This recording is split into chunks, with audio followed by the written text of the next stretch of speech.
It's a tricky subject. Maybe you can also tell us from your experience. At what stage did you get the guru? If it was, Yeah, for me, I think it was, the whimsical kind of way of first learning about the importance of guru devotion, and Lama Tsopa Rinpoche saying that without guru devotion, this is really the key thing, the root of everything. Without this, there will be no realization. And being a bit like ambitious fellow, thinking I want realizations. So I'm seeing the need of relying on a guru. At the same time, having I feel like if I would identify myself politically when I was young, like 20, I would be anarchist. And I would, this idea of relying on somebody else or looking up to somebody else, devoting to somebody else, seemed foreign to me, and not a good way at all.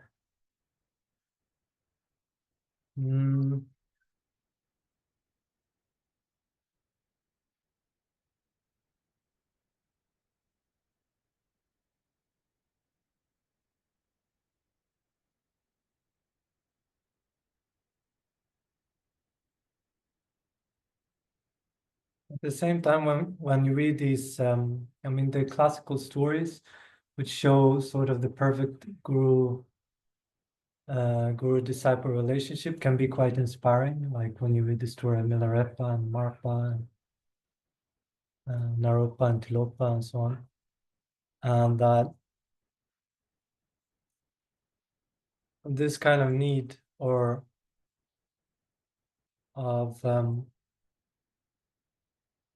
going from transforming the intellectual understanding to something heartfelt, and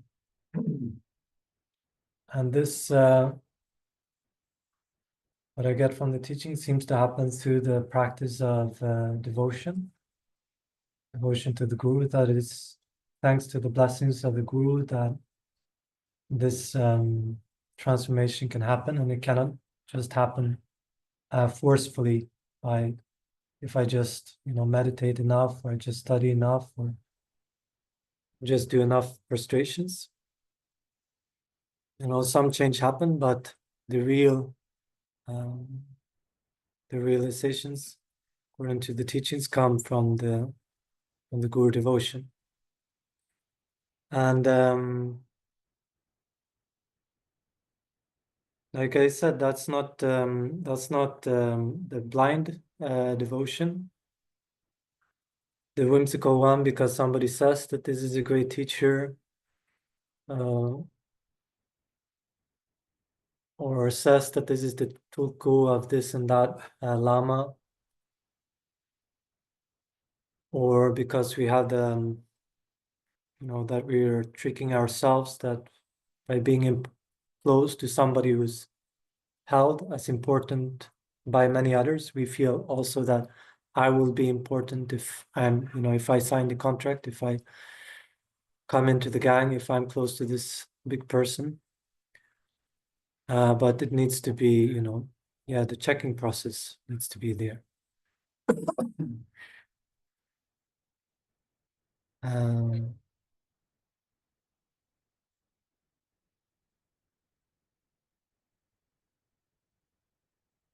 And then, there's the way it's presented in the Lamrim, which is really this, whatever the guru wants, you do. Like, and whatever the guru dislikes, you abandon, sort of thing. Which I think can give rise to many troubles when we don't actually analyze. We don't use our intelligence. And maybe if we think also that we are able to do everything that the guru is asking for, that we are on that level of devotion as well, which usually we are not. So when these troubles have happened in the West with certain gurus who authentic or not, I cannot judge. Like I was very impressed with Lama Zopa Rinpoche when this thing happened with the Sogyal Rinpoche, and it blew up and it became very big scandal. And you read about the things that. So the Luigi is the one who wrote the book about about the Book of the living, Dying. the book of the dying, and It's amazing. I mean, Yeah. not his acting, but no, he was but what very. did Lama Zopa Rinpoche? So in Oh, I go far. You can talk about Dagmar Rinpoche too. No, we can't. What did Lama Zopa Rinpoche? Yeah, but we know that there are these kind of cases where, because the way we think, or the way I would think, with my preconceptions of the guru, is that somebody perfectly, perfect, he's a vegan. He doesn't buy anything. It has to be justice, the justice mark, how do you say, just trade or something like this. Fair trade. Yeah. Fair trade. Fresh we- apples, you can cut the apples, they have to fall themselves. Yes. Perfect in every respect, not giving any harm in any way, not giving any offense in every way, and being perfectly humble, being perfectly subdued. But that's not true. No, but you can relate to the guru, with these kind of preconceptions, right? Right. Yeah. That this is what you're expecting. And then you meet a human being, or has human qualities. And then it becomes difficult to know whether the sort of the faulty or so seemingly faulty conduct is actually faulty, or if this is enlightened activity.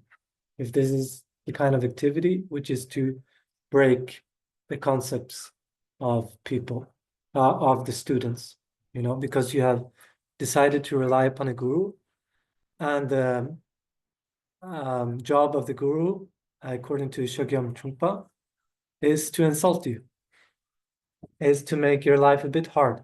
It's to touch your ego, to see, all the things, because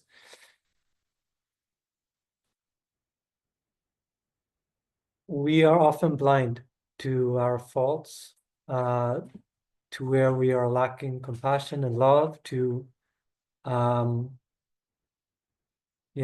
faults, and to our self-grasping, our self-cherishing. And the guru's job is basically to point that out, to bring that forth, to make you work with it, not making your life very comfortable.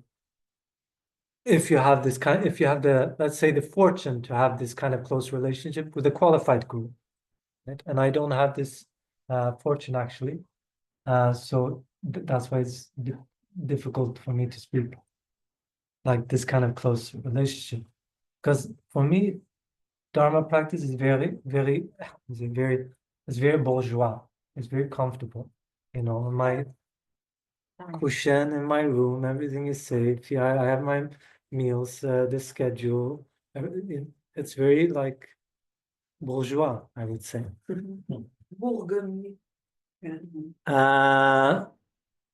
Whereas somebody who's really could be, I mean, you could practice very good guru devotion, and it could be bourgeois, but it can also be that you are relating closely with the guru, and the guru is making you work a lot on your ego, your self-grasping, your self-cherishing, and getting you into very troublesome situations, like Tilopa Naropa. Tilopa asking the great scholar Naropa to go and pinch the buttocks of this princess, when they were getting married and so on, and ended up being beaten to death almost. Can be like this.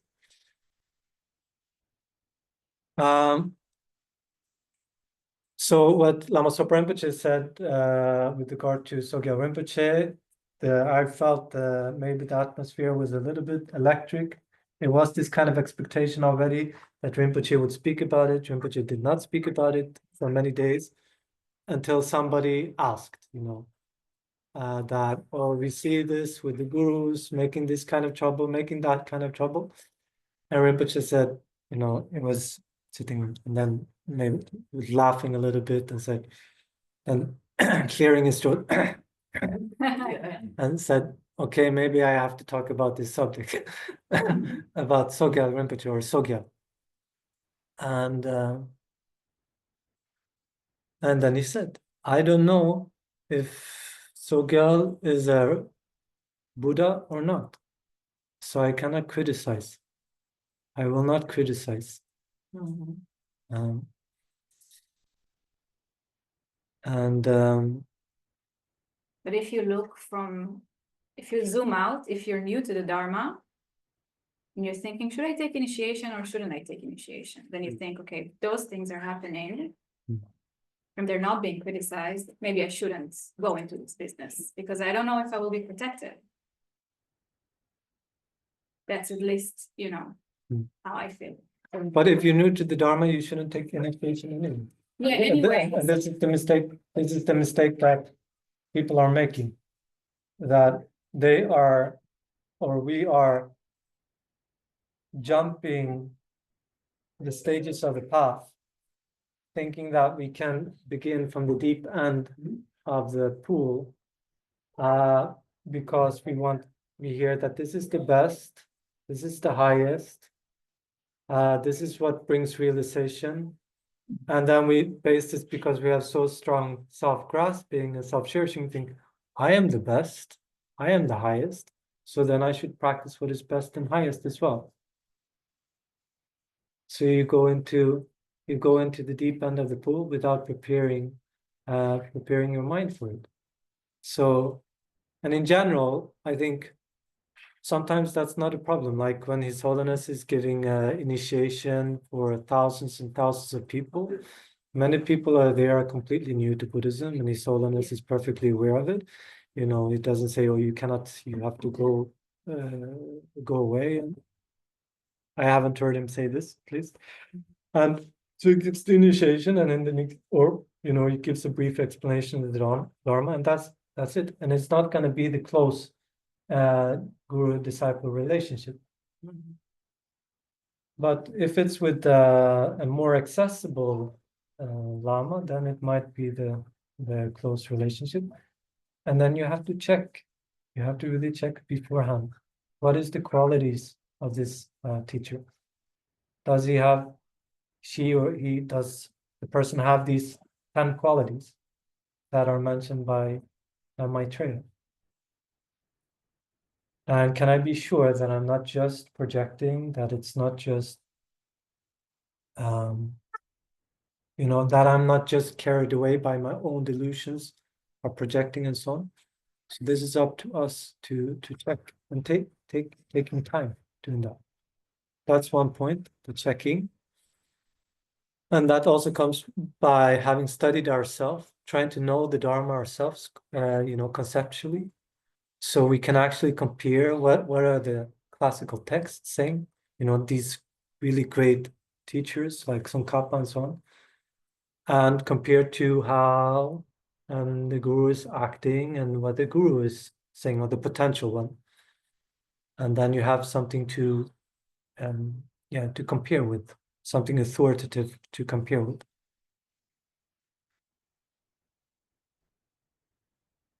And then it also says that if the guru is asking you to do something, even though the text is saying that in brief, trying to summarize guru devotion in brief, if the guru tells you to do something, then you do it. If it displeases the guru, then you abandon it. But then the text also say, but if the guru asks you to do something non-dharmic, then you don't do it. And if it goes against the Dharma, if that's clear, then you don't. Sense, you have to use your knowledge. I think guru devotion, or at least to check and to look really for the perfect guru and to question it's to protect us, the disciples. So first, so the Dharma will stay pure, not because every now and then you can find a guru that say stuff and I want to say something else and forgot. So yeah, so maybe it's to protect us, the disciples, to find really an authentic guru that knows what he talks about. And I still wonder why it's so important, all this guru thing. Why it's, like you said, without a guru, there's no realization. Why is it, actually? Mhm. Yes.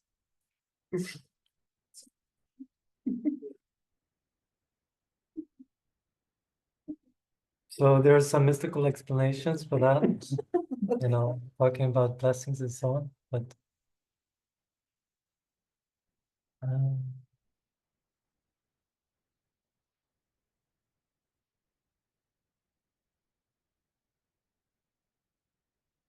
And also there is the blessing that comes from the guru.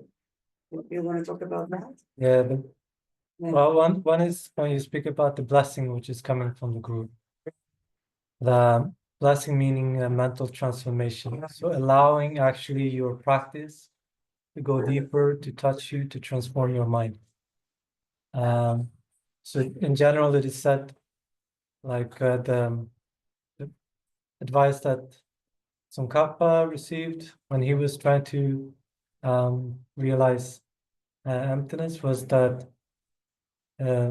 your studies are not enough. You have to purify negativities. You have to accumulate a lot of merit and make single-pointed requests to the guru. So all of these were indispensable conditions for having realizations. This was the advice he received from Mayushu. And this is also what Lama Sopa Rinpoche is telling people, on what the tradition is telling people, that there are many conditions that need to come together, and the blessing of the guru is one of them. And the guru is also allowing, I think, is a way to for us to transcend our self-centered attitude, our self-centeredness, the sense of that we are self-made people, that we can do everything ourselves. You're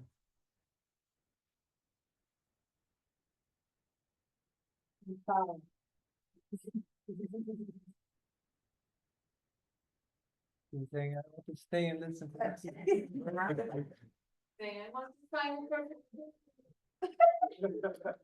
You are the perfect guru. So it's a bit like if you know Sufism a bit. Yeah, Sufism. Yeah. So, you know, at least in the poetry of Rumi, there's so much of this transcending the self, or, you know, by way of the love, by way of love to God, right? Or and so I think it has to do a bit with this as well, that when you see that the guru is somebody who is extremely, extremely kind to you, like when you have really, you know, checked, and it is somebody authentic, and is somebody really taking care of you. Like if you see examples of Lama Sopa Rinpoche, it's just amazing how he took care of disciples completely.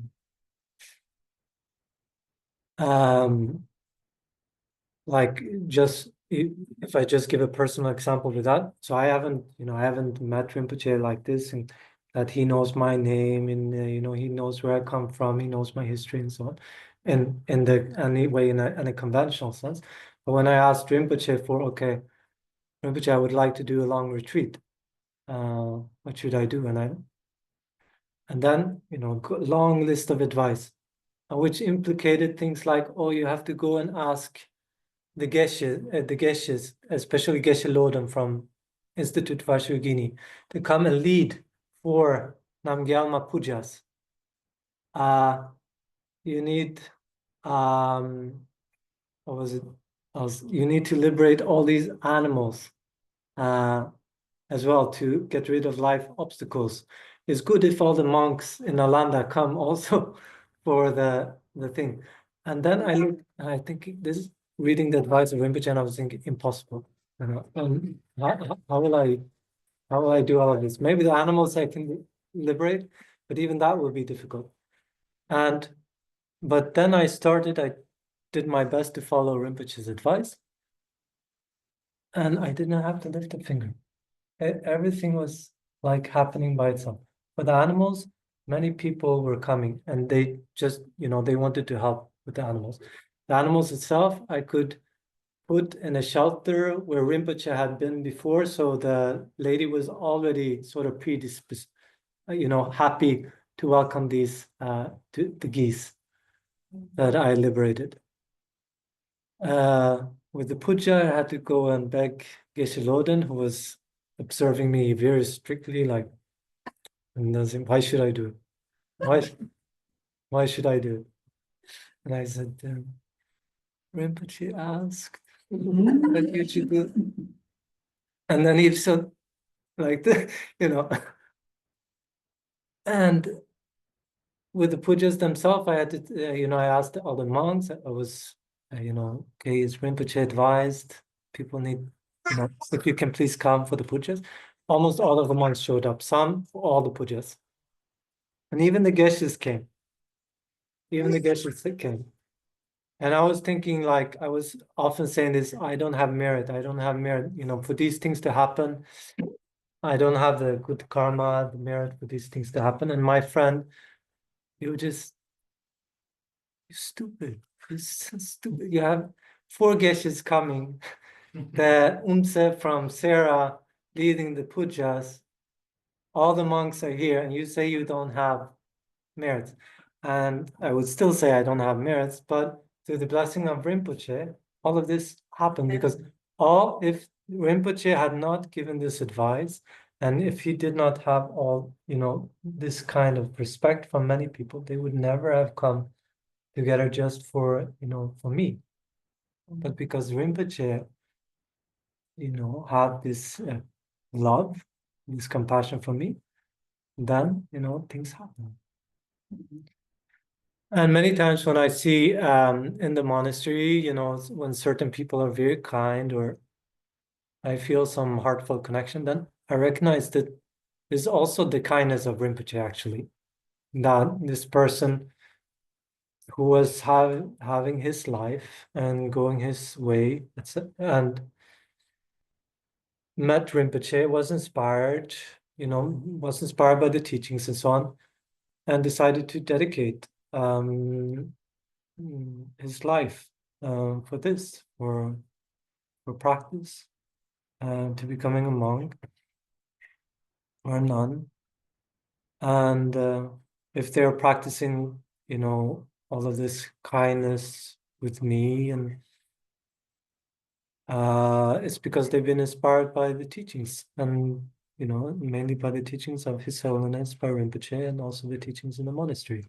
So again, you see the kindness of the Guru there, See that the kindness of the Guru, you can see that it becomes something very pervasive, and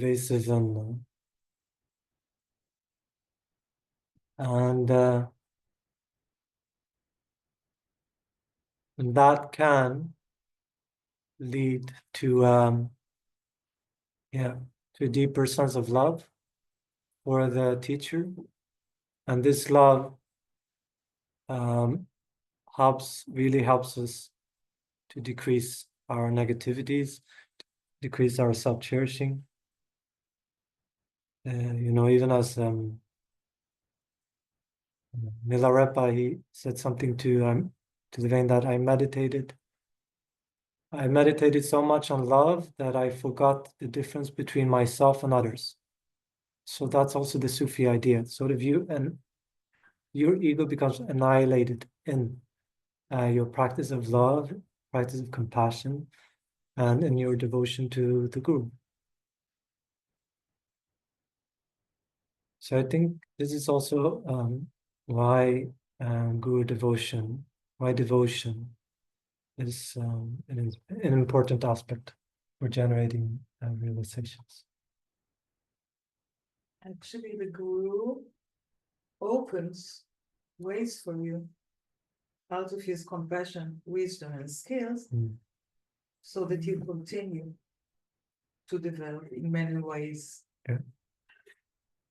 And it's a good reason to be devoted. So And devoted doesn't only, it's not this. Yeah. It doesn't, It's that's the the, heart. but it's the, I see many, like I've seen, because I'm like this, I have the preconceptions that this is devoted, but then I've seen elder students who have like a friendly relationship with their gurus. I saw this couple from France, with Lamrim Rinpoche, and just they're like they said Lamrim Rinpoche likes their company because they're like clowns. They entertain him. Yeah. They make some jokes with him. They and they talk to him a bit like a normal person, which is also important, I think, for the guru, for not to feel like put up at an inherently existent pedestal, and there's this kind of separation between him or her and disciples, but there's becomes like a human relationship, actually. And I think this is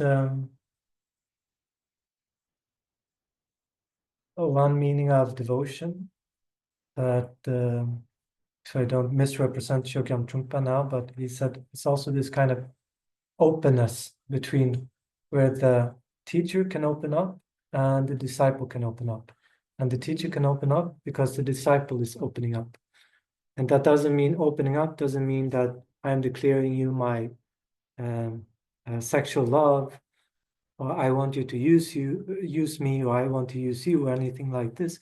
It is, I am willing to show you how I function, my faults, my problems, my neurosis, where I'm struggling, rather than to put up the facade that I'm just doing great, I'm just fine, I'm etc. And based on that, the guru can also open up.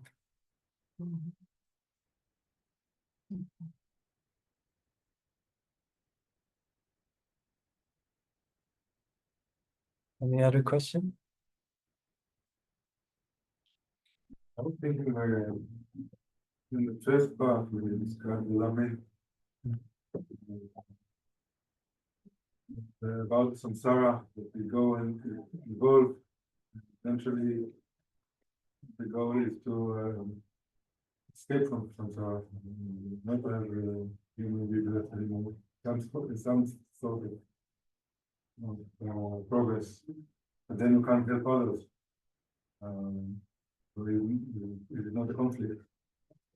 There's a conflict for the bodhisattva, yes. For the one who's aspiring for the Mahayana path, there is a conflict. So for the one, because there the goal is to,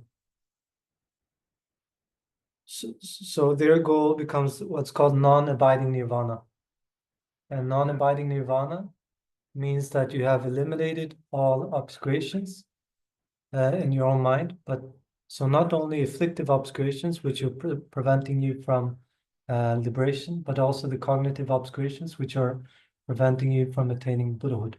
And at that point, you achieve what's called non-abiding nirvana, not abiding in peace, personal peace, which is seen as an extreme, and not abiding in cyclic existence, which is seen as another extreme.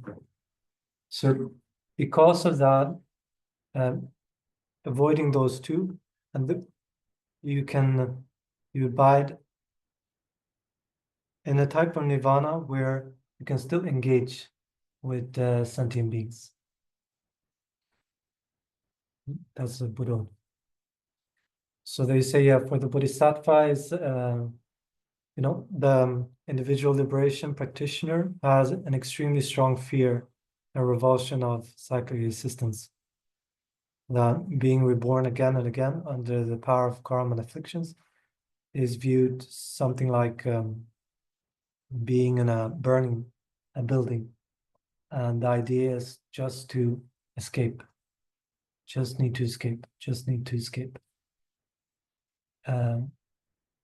Such a person may have a very strong compassion and love for other sentient beings, but the idea of trying to free everybody else is just outrageous. That's the first scope. That's the middle That's- scope. That's No, the it's middle. Middle scope. And the first one is Having just to have a a higher, good rebirth. good rebirth, You have a strong, a genuine, human birth. yeah, you have a strong, genuine fear of the lower realms, Mm. or the horrible sufferings that human beings are undergoing as well. And you want a high rebirth, so either a very comfortable life as a human being, or in the God realms, either as a desire realm gods with a lot of sensual pleasures and lots of comfort, no work, you don't have to work to get your sensual pleasures, or in the form and formless realms where you can just abide in very peaceful concentration, no conflicts. So both of these goals for the Bodhisattva is viewed as very undesirable, something that really needs to be avoided, just as the individual liberation practitioner has this kind of sense, these things needs to be avoided, but also the personal peace needs to be avoided, because the compassion at that point is so strong, is so unbearable, that thinking that you would get stuck in peace in meditative equipoise is such a terrifying idea. Yeah, unbelievable, because they want to come back to Yeah. help people. Yeah. So there's one monk in Institute Fasciogini, very precious, very precious monk. I think genuine Bodhisattva, because of having seen many things. And I was told that whenever there's the prayers to be reborn in the Puram, he will not utter the words. He will not say those words, because it's such a terrifying idea not to, that you would go to.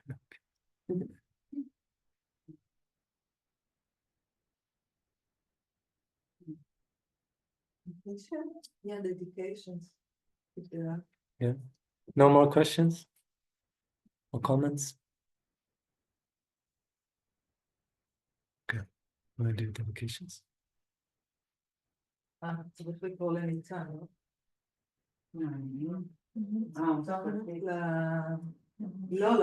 שהוא יעלה על המסך את ה-dedication.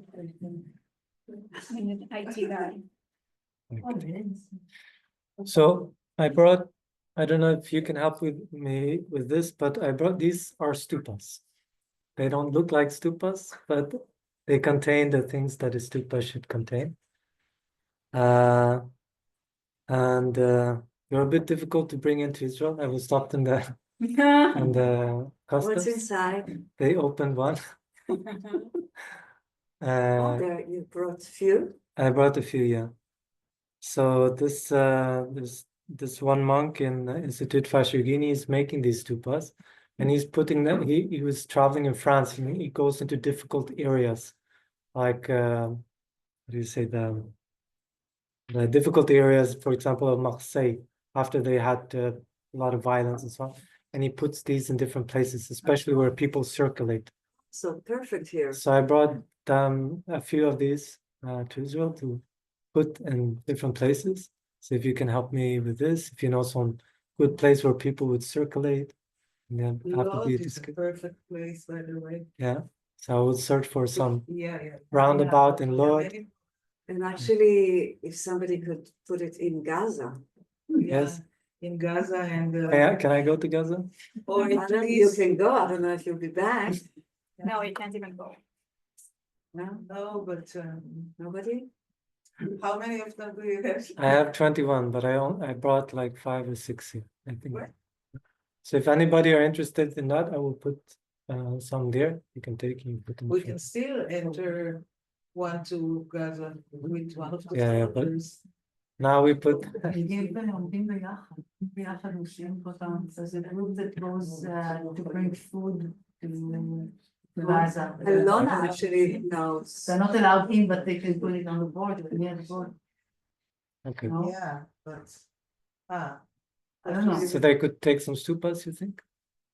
don't I know. think it also goes to security check. מה? Okay, let's try. I mean, that's maximum the security will say that they don't know what it is and they, I don't know.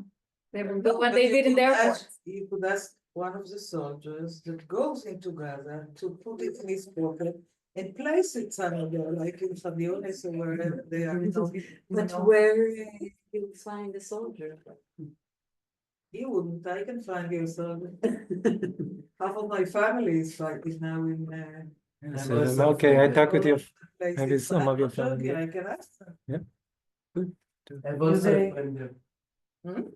יש לי גם חבר שם, הוא יכול לישון. שהכניס את זה לעזה, you know, he takes it into Gaza, puts it. Okay, I have more at home, so I bring. Maybe keep it and next time will come, people will come with you know, if you have actual people to give it to them. Alona maybe, Yeah. because But Alona, she's not I here, have but more here, so if you are willing to take one, put somewhere where people you think people circulate, then take one, and then we can think about it. places. חטופים.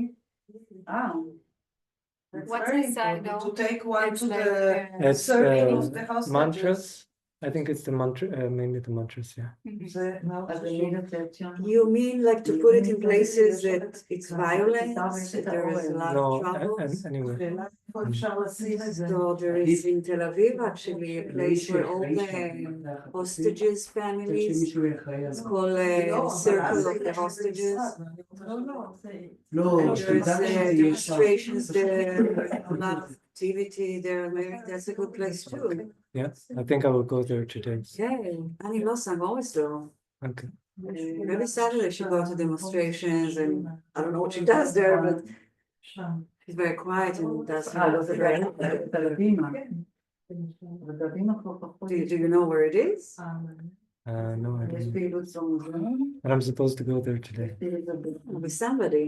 Yeah. Somebody will take you. Great. We do dedication prayers. Okay.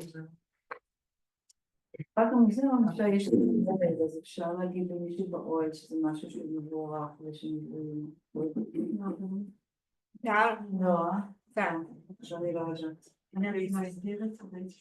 לא, תשמחי על זה. צריך לדעתי So לעשות. we need to think about it.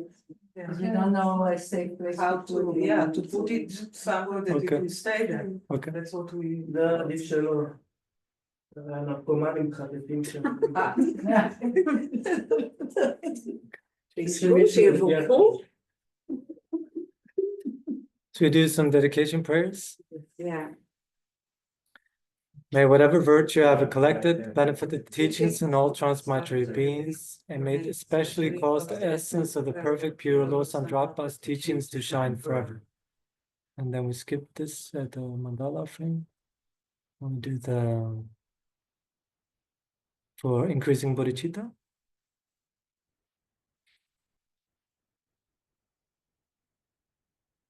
May the precious supreme bodhicitta not yet born arise. May that arisen not decline but increase more and more. May the precious view of emptiness not yet born arise, and may that arisen not decline but increase more and more. Samsara nirvana, like even an atom of inherent existence, and cause and effect independent arising on betraying. I seek your blessing to discern the meaning of Nagarjuna's thought that these two are mutually complementary and not contradictory.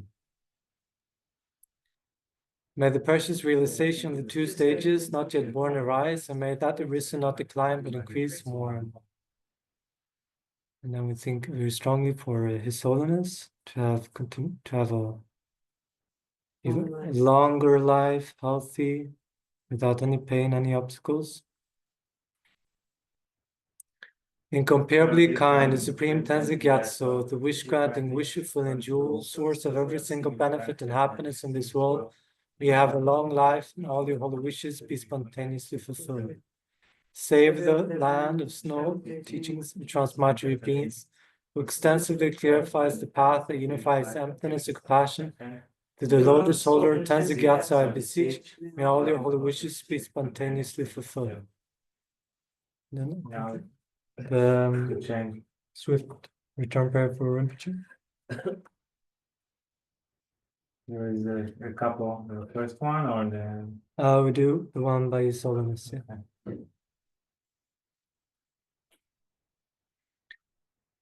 Peerless teaching, assembly of the children of the victorious ones, Shavakas and Parateka Buddhas, victorious Losang father and sons, along with the lineage masters, all the objects of refuge of infinite lands, please bestow the virtue and goodness of accomplishing this prayer here and now. Holding and spreading the Muni's precious complete teachings, the explanation and practice, you are the armor of patience that is never discouraged. Incomparable Venerable Guru, to you I make a request. By striving single-pointedly for the sake of the victorious Son's teachings, the sole gateway through which all benefit and happiness emerge, and from other living beings who suddenly departed to peace, what a great loss. Nevertheless, through the undeceiving truth of the blessings of the ocean of the three jewels and the great waves of bodhicitta of the children of the victorious ones, may the smile of reincarnation swiftly beam in glory for fortunate disciples.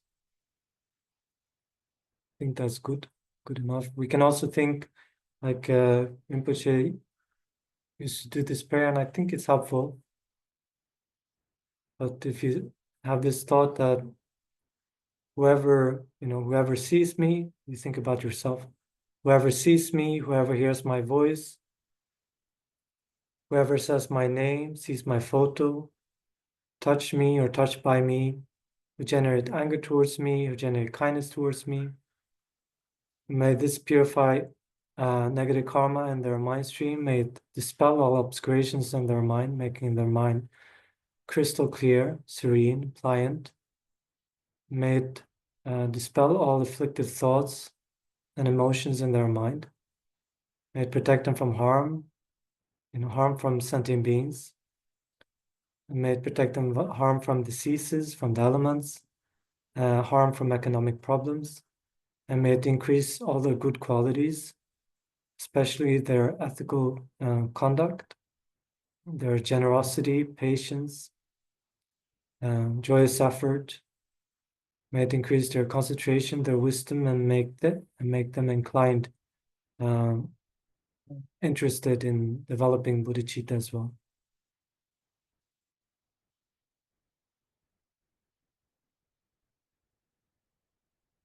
And may all the hostages who are suffering in Gaza be brought back to Israel. May all the fighting completely be pacified on both sides. May this stubborn attitude of wanting the last word or wanting to fight be pacified in the minds of all the leaders. And may Israelis, Palestinians, and all other people living in this region live in peaceful coexistence, mutual respect and liking through these merits.